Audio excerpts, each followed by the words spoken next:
Di antara yang membuat kita sulit kaya, kalau bahasa sederhananya itu tidak dapat banyak uang, banyak di antara kita yang lebih memilih pesimis.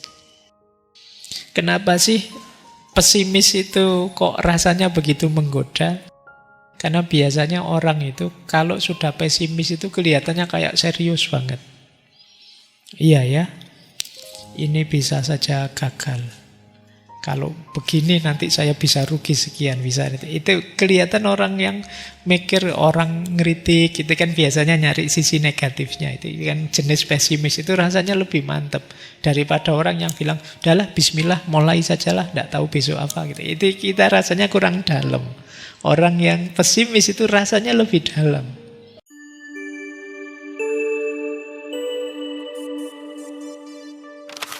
Assalamualaikum warahmatullahi wabarakatuh. Malam hari ini kita belajar masih di tema tentang kekayaan. Malam ini kita belajar tentang uang. Kita ketemu Morgan Housel. Sekarang lanjutannya. Hal mentality terhadap kekayaan yang lain. Ada konsep dalam bukunya Housel itu, istilah beliau seduction of pessimism. Yang kontrasnya adalah rational optimism. Godaan untuk pesimis melawan optimisme yang rasional. Di antara yang membuat kita sulit kaya, kalau bahasa sederhananya itu tidak dapat banyak uang, banyak di antara kita yang lebih memilih pesimis. Jadi makanya istilahnya seduction, seduktif itu godaan. Kita digoda untuk pesimis. Ya karena pikiran kita itu biasanya kan suka mengarah-mengarah yang nanti kalau gini gimana, kalau gitu gimana. Biasanya jatuhnya terus pesimis, jadi kita tidak berani. Kenapa sih pesimis itu kok rasanya begitu menggoda? Kalau di Housel ada beberapa alasannya sih. Yang pertama, karena biasanya orang itu kalau sudah pesimis itu kelihatannya kayak serius banget. Iya ya, ini bisa saja gagal. Kalau begini nanti saya bisa rugi sekian, bisa. Itu kelihatan orang yang mikir, orang ngeritik, itu kan biasanya nyari sisi negatifnya. Itu kan jenis pesimis itu rasanya lebih mantap daripada orang yang bilang, udahlah bismillah mulai sajalah, tidak tahu besok apa gitu. Itu kita rasanya kurang dalam. Orang yang pesimis itu rasanya lebih dalam. Bismillah ya, nanti Indonesia 2045 emas generasinya. Tapi kita, ala emas gimana? Coba dilihat yang sekarang. Diajak pesimis itu lebih gampang. Emas gimana Pak? Mungkin ya lebih cemas Pak. Faktanya coba dilihat. Nah, terus kamu cari semua fakta yang menggiringmu untuk pesimis. Ini biasanya sering-sering kerjaannya orang pinter. Pertimbangannya banyak, akhirnya tidak melakukan apa-apa. Mikirnya ketahuan. Jadi itulah kenapa kadang saya bilang orang itu kalau usianya sudah tinggi, tambah dewasa, tambah pinter, itu biasanya terus kalau diajak nikah susah. Pertimbangannya banyak. Nanti kalau begini bisa enggak ya? Bisa enggak ya saya membahagiakan istri? Bisa enggak ya saya pokoknya pikirannya panjang, beradaptasi dengan keluarga. Akhirnya enggak jadi-jadi nikah. Ketahuan mikirnya. Nah, ini sama sindrom seduktif pesimisme itu. Orang itu cenderung mikir negatif-negatif saja. Rasanya kalau sudah ngomong jeleknya itu rasanya sudah mantap kita. Kadang-kadang sudah rapat, sudah hampir disepakati, terus muncul orang pinternya, coba dipertimbangkan lagi ya. Wah, itu susah wis. Akhirnya bubar semua, malah tidak jalan sudah. Nanti dalam ekonomi juga begitu. Mungkin nanti sebagian kalian akan mengalami ini. Pingin sifat investasi, tapi nanti kalau rugi gimana Pak? Kalau ditipu orang gimana Pak? Kalau tiba-tiba terjadi krisis gimana Pak? Pikiranmu macam-macam. Terus akhirnya ya tidak jadi. Terus uangnya habis buat beri pulsa sama kuota. Jadi kenapa pesimisme itu menggoda? Ya karena rasanya lebih serius. Menunjukkan kita lebih hati-hati. Lebih mudah menarik perhatian. Berita pun biasanya yang dicari kan yang jenis pesimis ini. Yang tidak pesimis tidak jadi berita. Coba dicek. Berita tentang krisis ekonomi, pasar yang hancur, resesi, itu tetap jadi berita. Dibandingkan berita tentang peluang, inovasi, pertumbuhan, itu tidak ada. Ya kan kita ada itu istilah bad news, good news. Berita peristiwa yang jelek itu ya jadi berita yang bagus. Ini mental pesimisme. Lawannya rasional optimism. Optimis tapi rasional. Tidak kok ngarang saja, menghayal, ngelamun saja. Optimis sih, tapi ya perhitungan. Ya tahu hidup ini nanti ada gejolak, ada masalah, ada problem dunia yang banyak masalah biasa. Tetap dihadapi. Jadi ya tetaplah kalau ada calon nikah saja. Nanti kalau ada masalah ini, masalah itu, ya dilihat besok lah, dijalani saja. Nah, ini namanya optimis rasionalisme. Kita sering pesimis dibandingkan optimis biasanya. Kalau saya bilang kalian semua besok adalah calon konglomerat itu, dari mana jalannya Pak? Saya itu, kamu tidak percaya diri sudah. Kamu lebih milih optimis, lebih milih pesimis. Padahal apa salahnya kalau memang kamu ingin berwirausaha sendiri sejak sekarang menegaskan dirimu bahwa besok saya pasti sukses Pak. Saya pasti konglomerat sudah. Tapi kan wong kalau bahasa kita ini kan namanya mimpi. Lah kalau bermimpi saja tidak berani, gimana kamu mau bisa sukses? Ya. Nah, pikiran kita juga biasanya lebih tertarik untuk pesimis. Ini secara bias seperti minggu lalu loh. Ada istilah loss aversion. Loss aversion itu kerugian itu rasanya lebih besar daripada keuntungan.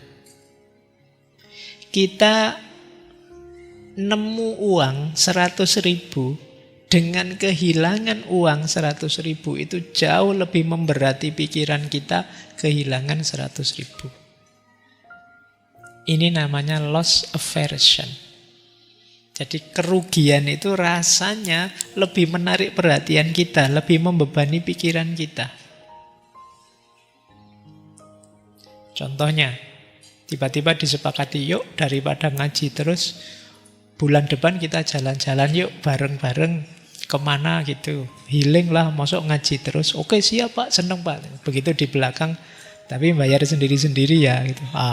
Mulai kamu kan mengkerut. Karena ogah rugi. Kamu mulai ngitung, sebentar Pak, bayarnya berapa dulu Pak. Karena kerugian itu lebih jadi perhatianmu daripada keuntungan. Ini namanya loss aversion. Ini tabiatnya pikiran sudah. Makanya kalian kalau yang ingin propaganda, ingin merayu atau bikin iklan, perhatikan hal yang mengesankan kerugian itu sama sekali jangan ditampilkan. Karena orang itu lebih melihat kerugiannya daripada keuntungannya. Jadi coba ya kalian misalnya ada obat apa, itu kan biasanya kalian fokus efek sampingnya apa ini ya. Itu duluan yang kamu lihat. Karena apa? Khawatir rugi. Nah, ini yang dalam logika disebut loss aversion. Yang kedua, ya secara logis, hal-hal atau berita yang buruk itu lebih menarik. Kalau berita baik itu membosankan. Peresmian pabrik ini ya, membosankan. Berita-berita kayak gitu kan kita malas melihatnya. Tapi kalau ada korupsi, ada pabrik tutup, bangkrut, itu menarik. Itu yang membuat kita terus data yang di kepala kita itu terus data negatif semua.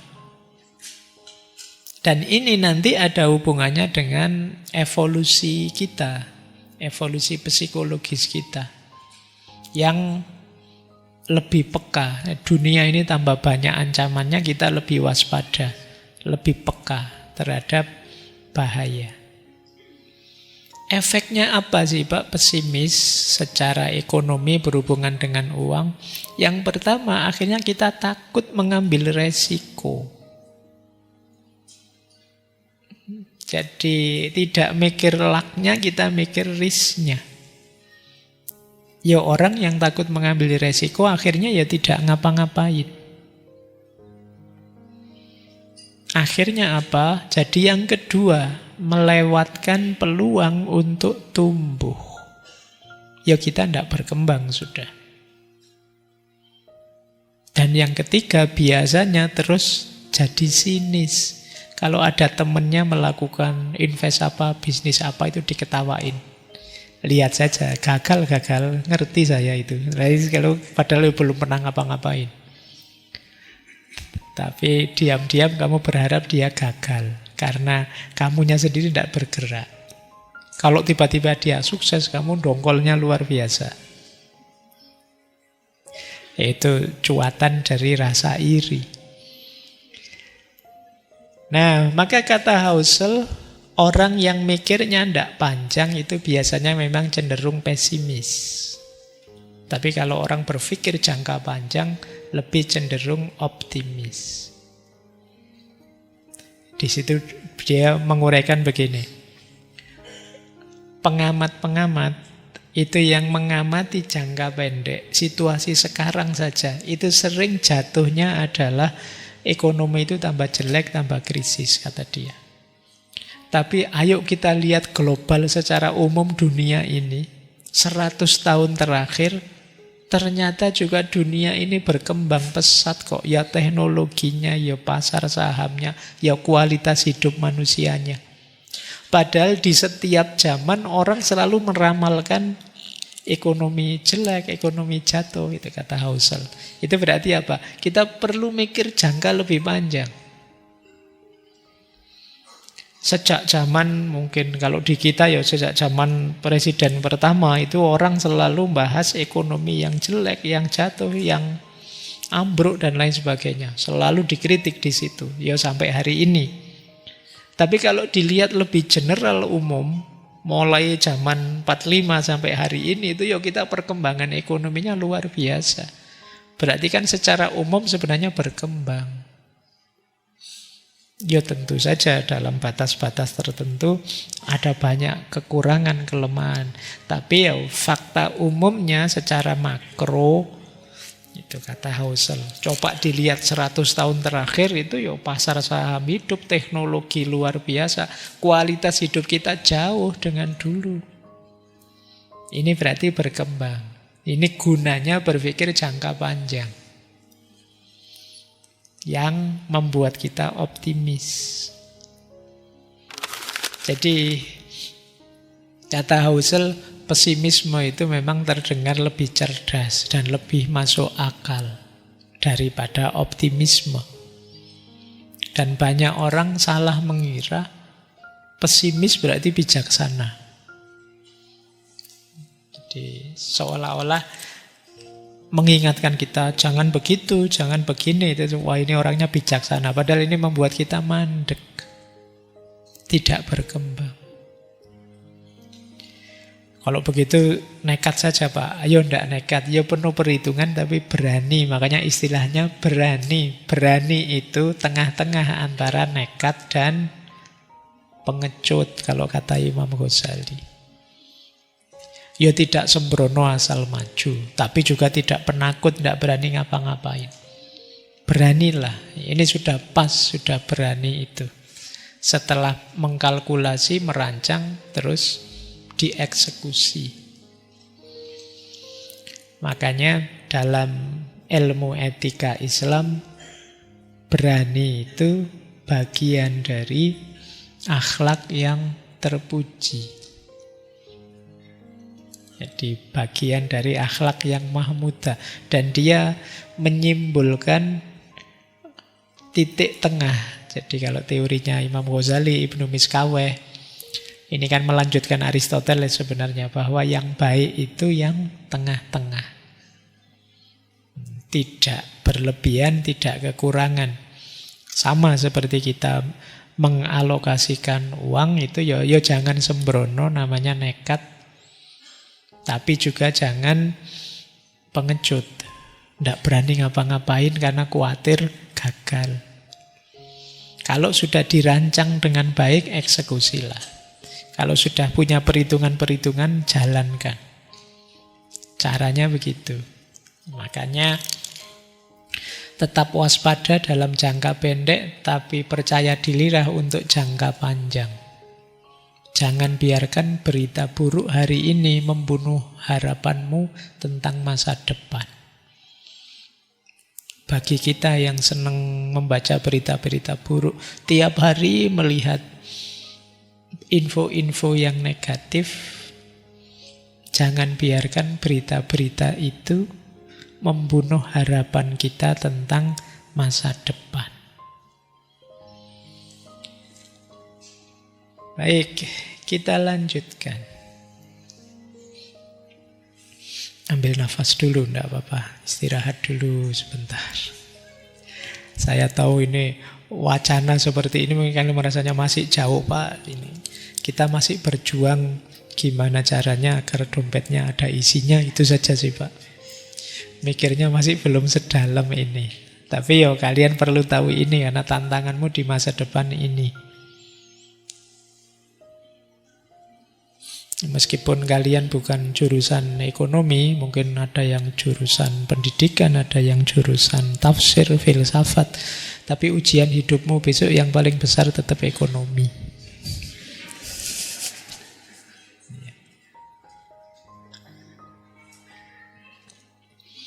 Oke, baik. Nah, ini core ideas-nya. Gagasan pokoknya dari Husserl dalam Psychology of Money. Apa itu? Mengelola perilaku itu lebih penting daripada menaklukkan pasar. Mengelola perilaku, ya menaklukkan pasar atau mengalahkan pasar itu kayak kita membelanjakan uang kita untuk bisnis, untuk usaha, untuk investasi yang kemudian sukses. Ini berarti kita bisa menaklukkan pasar.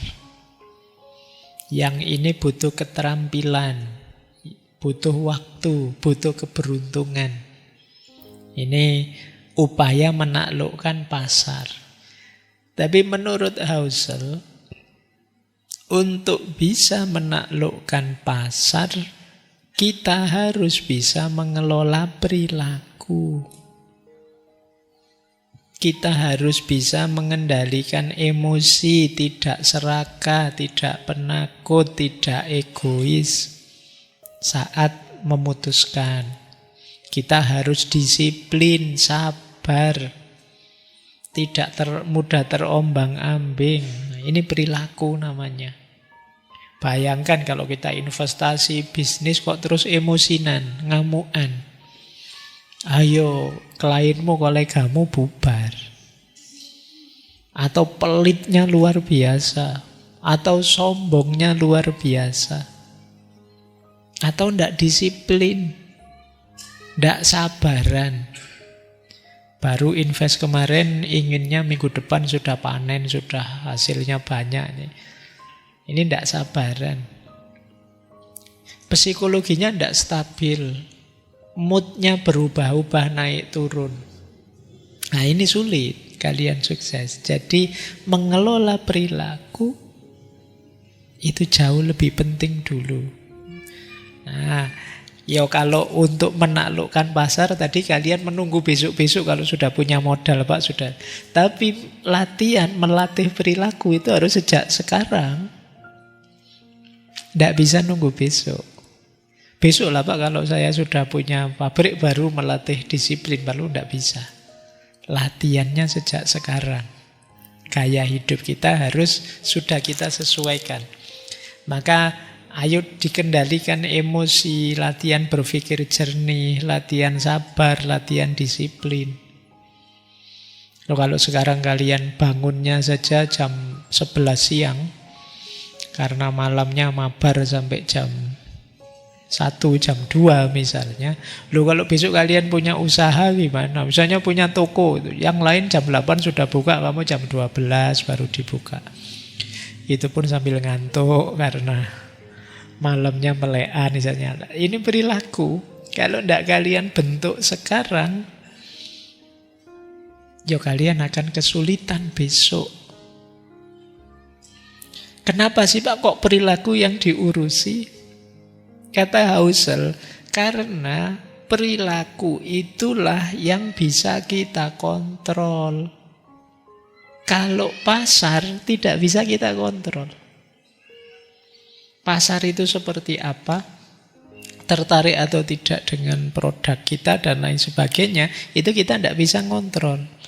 Yang bisa kita kontrol respon kita, perilaku kita. Husserl memberi contoh, ada banyak investasi yang gagal bukan karena strateginya salah, tapi emosinya yang tidak stabil. Ekonomi baru turun sedikit panik. Atau sembrono. Dan lain sebagainya. Maka kata Husserl, tidak semua orang harus jadi jenius di pasar, tapi semua orang harus bisa mengelola dirinya, menahan diri. Tidak impulsif,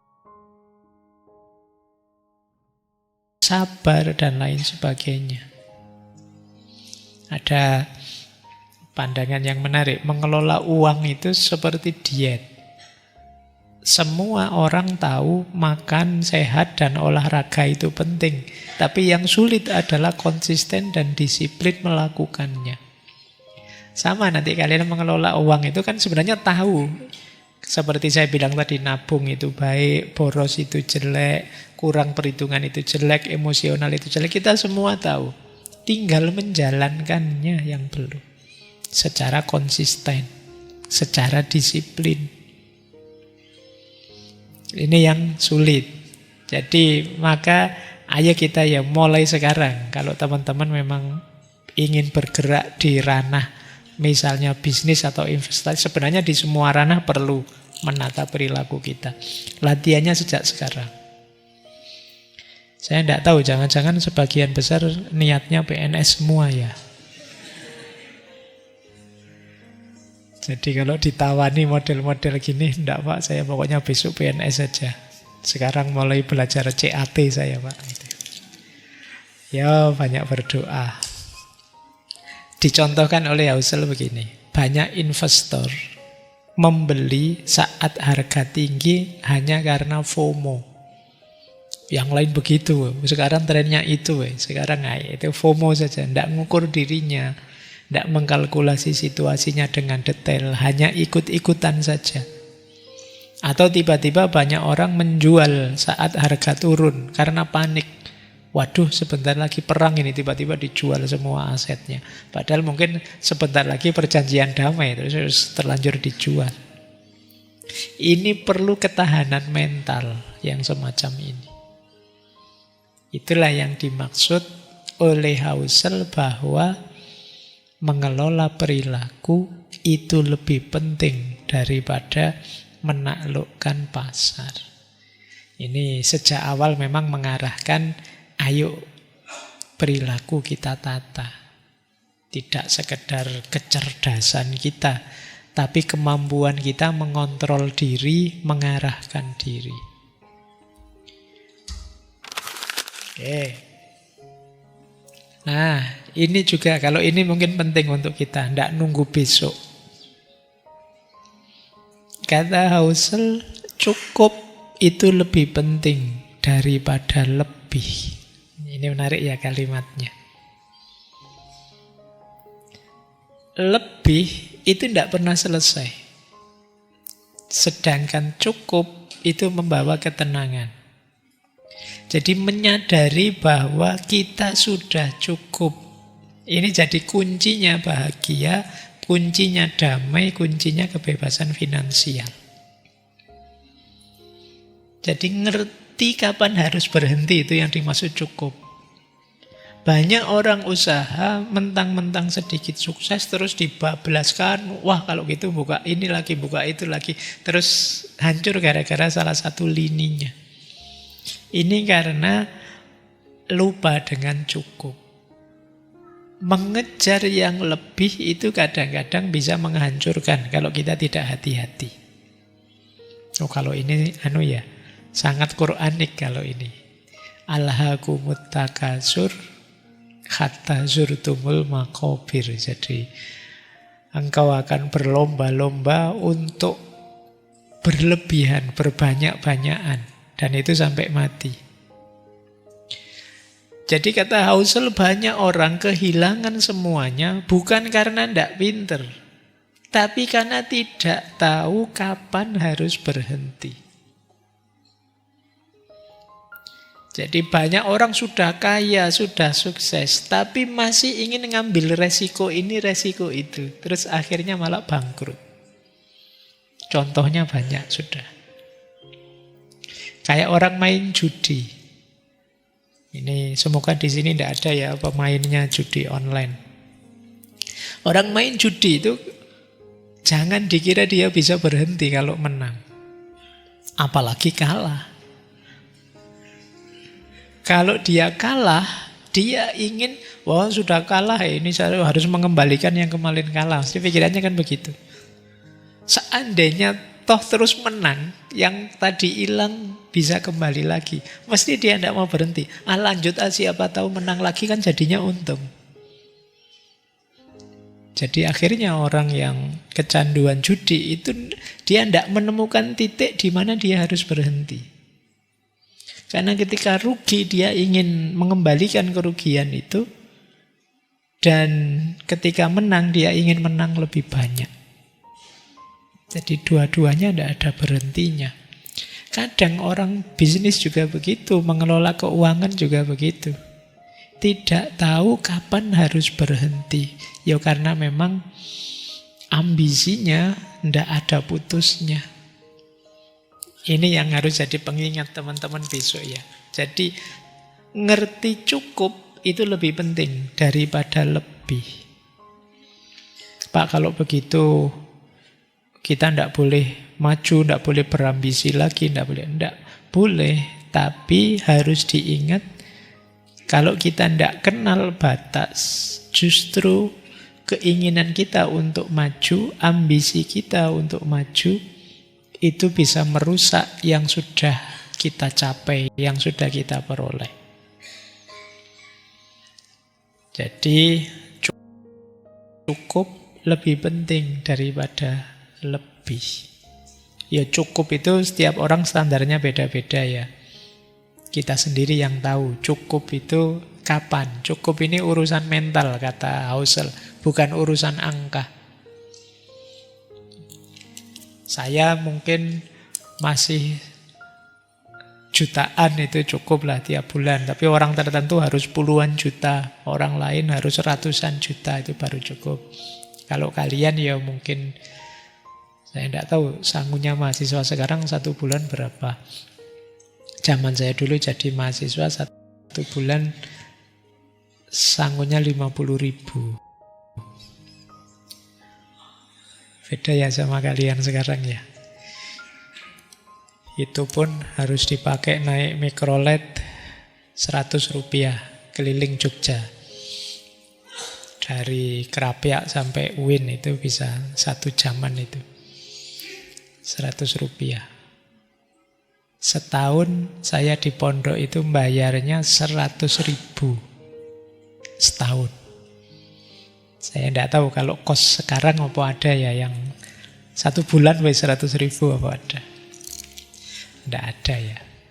Oke, ini yang dimaksud cukup itu urusan mental, bukan urusan angka.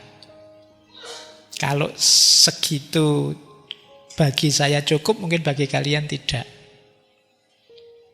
Zaman saya makan itu nasi, sayur, telur, kerupuknya 2, teh hangat 500 rupiah. Saya apal karena tiap pagi sarapannya rata-rata jenis itu. Masih 500 itu hitungannya besar, mungkin kayak sekarang ya puluhan ribu sudah itu. Ya. Oke ya, yang penting cukup ya, jangan dilihat besarannya. Tidak berlebihan. Saya lanjutkan. Nah, ini istilahnya dekat. Semoga tidak salah paham. Reasonable lebih penting daripada rasional. Apa bedanya reasonable dengan rasional? Kalau reasonable itu artinya masuk akal. Bisa diterima, itu reasonable. Kalau rasional itu ya secara utuh dia sempurna rasional. Jadi rasional itu semacam perfect, cocok, sesuai. Kalau reasonable itu masuk akal saja. Jadi kalau rasional itu perhitungan matematika. 1 tambah 1, 2 itu rasional. Emosinya tidak dilibatkan. Pokoknya teorinya begini ya begini. Idealnya begitu, harus hidup begitu. Itu namanya rasional. Kita kadang punya standar-standar, pokoknya harus pas dengan standar ini. Ini namanya hidup rasional, mengikuti pola. Tapi kan hidup tidak sekaku itu. Ada reasonable. Kalau reasonable itu masuk akal lah, bisa diterima. Kalau ini tidak sekedar kaku mengikuti teori, konsep, ideal, tapi mempertimbangkan kehidupan nyata. Mempertimbangkan emosi, nilai-nilai, tujuan pribadi. Reasonable itu lebih realistis. Bisa dicontohkan, di situ ada contohnya. Misalnya ya, kita hutang terus nyicil. Cicilannya itu mungkin masih 20 tahun kita ngambil cicilan yang murah misalnya. Nah, secara rasional harusnya ya kita cicil saja sampai berakhir waktunya. Itu lebih masuk akal. Kita tidak terlalu banyak menghabiskan uang, ya pelan-pelan saja, masih lama kita nikmati dulu. Rasionalnya kan begitu. Tapi kadang-kadang, Pak, tapi kalau saya masih punya hutang itu ganjel ya Pak, harusnya sudahlah tak lunasi saja. Ini secara matematika mungkin kita rugi. Tapi secara emosi, karena itu lebih membuat kita tenang, mental kita bebas, ya kita milih itu saja, tidak apa-apalah. Meskipun tadi pagi belinya terus sorenya tak lunasi, padahal harusnya itu dicicil sekian bulan, tidak apa-apa wis, mumpung ada uangnya. Demi apa? Kenyamanan. Nah, ini reasonable, meskipun tidak rasional. Ya, ini bedanya rasional dengan reasonable. Oke, misalnya kalian punya pasangan, punya pacar gitu.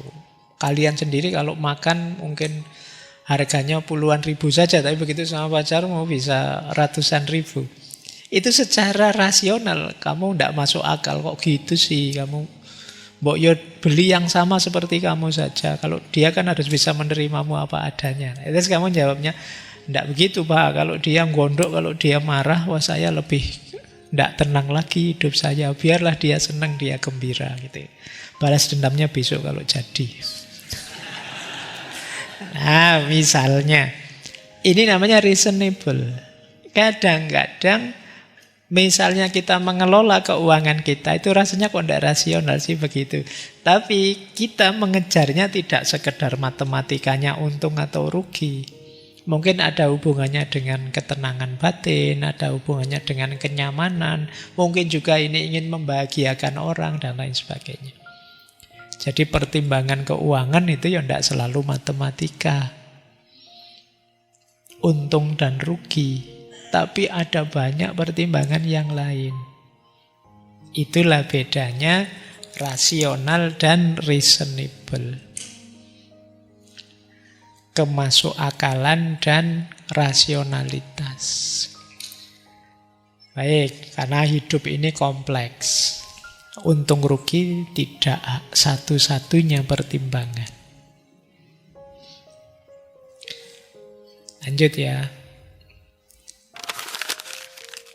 Bersiap menghadapi ketidakpastian itu lebih penting daripada memprediksi masa depan. Kadang-kadang kita itu lebih sibuk ngukur besok kira-kira seperti apa, terus baru kita merancang investasi. Tapi kata Housel, ada yang lebih penting daripada ngeramal-ngeramal begitu. Wong hidup ini kadang diramal seperti apa ya meleset. Yang lebih penting apa? Siap saja menghadapi segala sesuatu.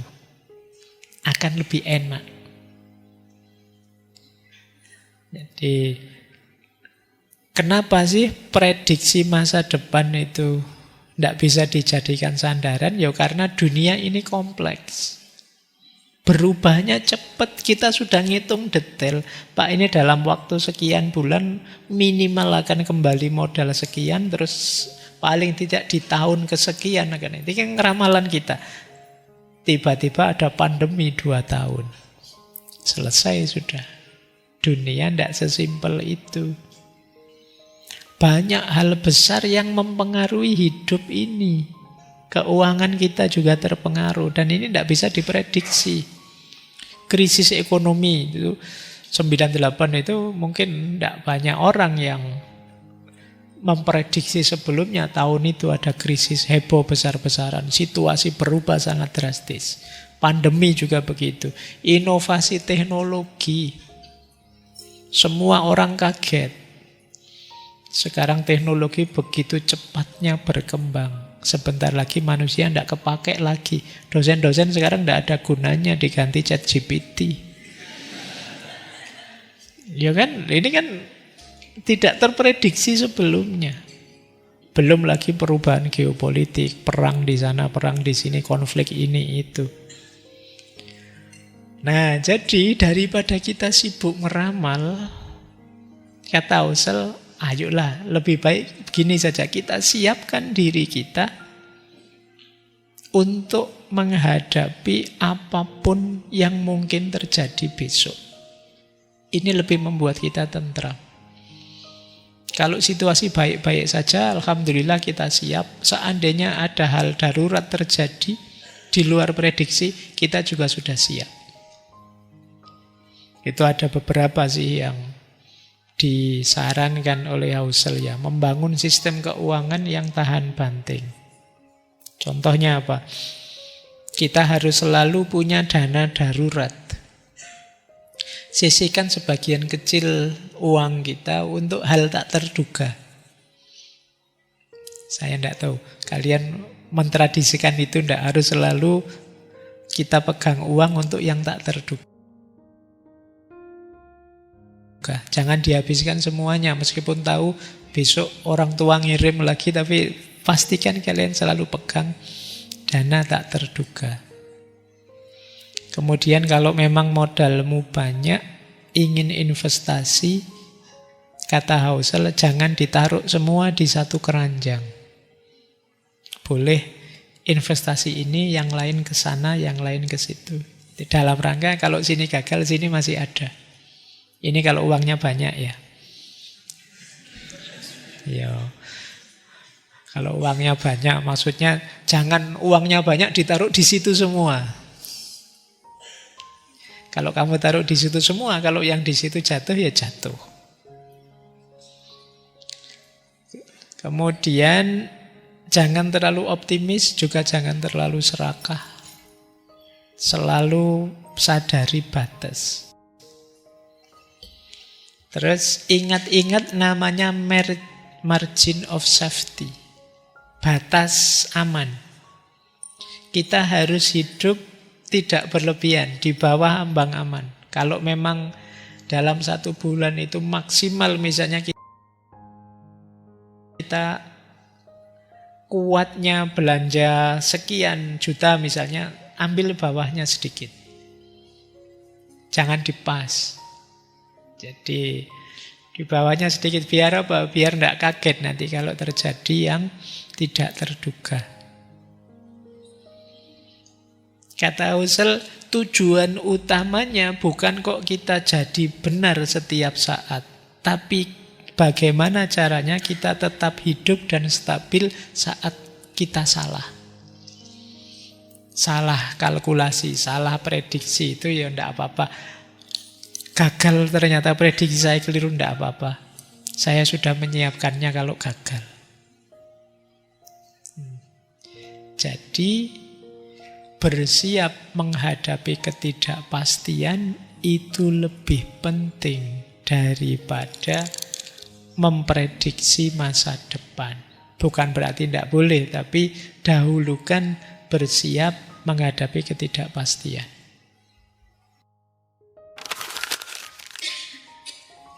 Kita lihat sekarang finalnya. Semua konsep-konsep tadi yang dijelaskan, pada akhirnya apa sih tujuannya pengelolaan uang dengan baik tadi? Menurut Husserl, tujuan akhir uang adalah memberi kebebasan kita. Ini sering terbalik. Kita sering sebaliknya justru dibelenggu oleh uang. Orang kaya yang sejati itu dia dibebaskan oleh uangnya. Kalau kita jadi takut begini, takut itu, takut uang kita berkurang, ini belum kaya yang sejati. Orang yang sukses mengelola uangnya itu adalah orang yang dibebaskan oleh uang. Gambarannya seperti ini, kata Husserl. Uang itu paling bernilai bukan karena kita bisa membeli mobil, membeli rumah atau kemewahan.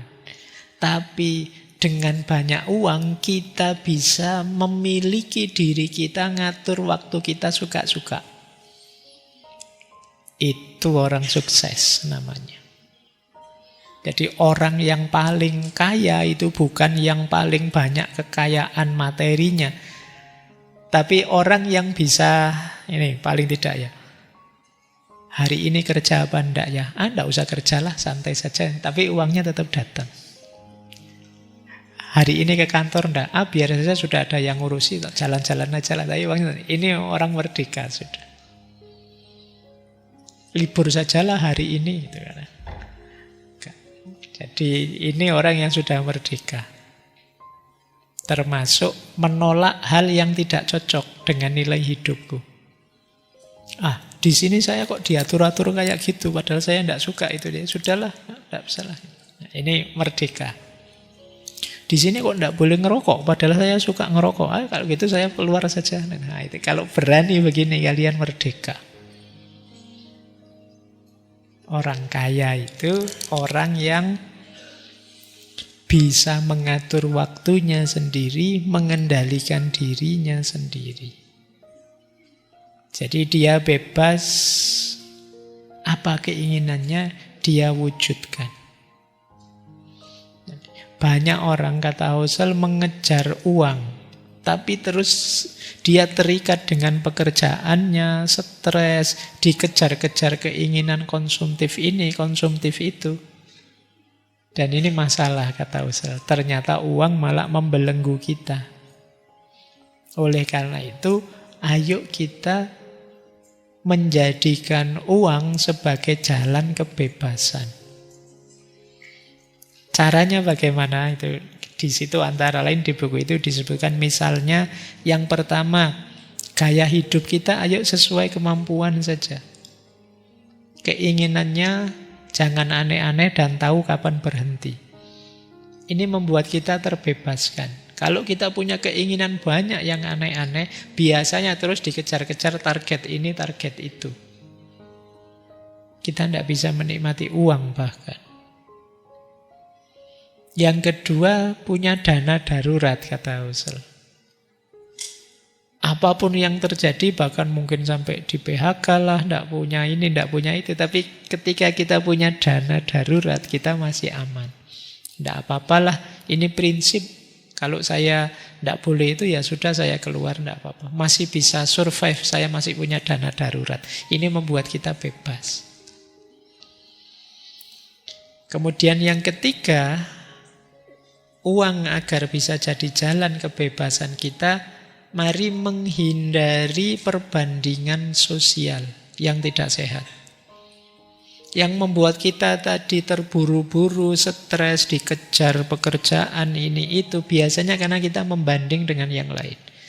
Ingin sesukses dia, ingin sekaya mereka, ingin punya ini itu seperti dia. Itu membanding. Akhirnya gaya hidup kita tidak sesuai kemampuan. Akhirnya kita terbelenggu. Nah, ayo mulai pinter membaca diri kita ya, memahami diri kita. Terus yang terakhir kata Husserl, jangan korbankan seluruh hidup kita hanya untuk uang. Kenapa? Karena kita hidup sekali dan waktu tidak bisa diulang kembali. Jangan sampai terlalu fokus ngejar uang, lupa menikmati uang, lupa menikmati hidup. Tidak bisa senyum, tidak bisa ketawa, tidak punya teman lagi, tidak dekat sama keluarga karena sibuk ngejar uang terus. Ini kerugian besar. Iya, uang itu penting tapi tidak segalanya. Nah, ini penting diingat-ingat biar uang punya fungsi membebaskan.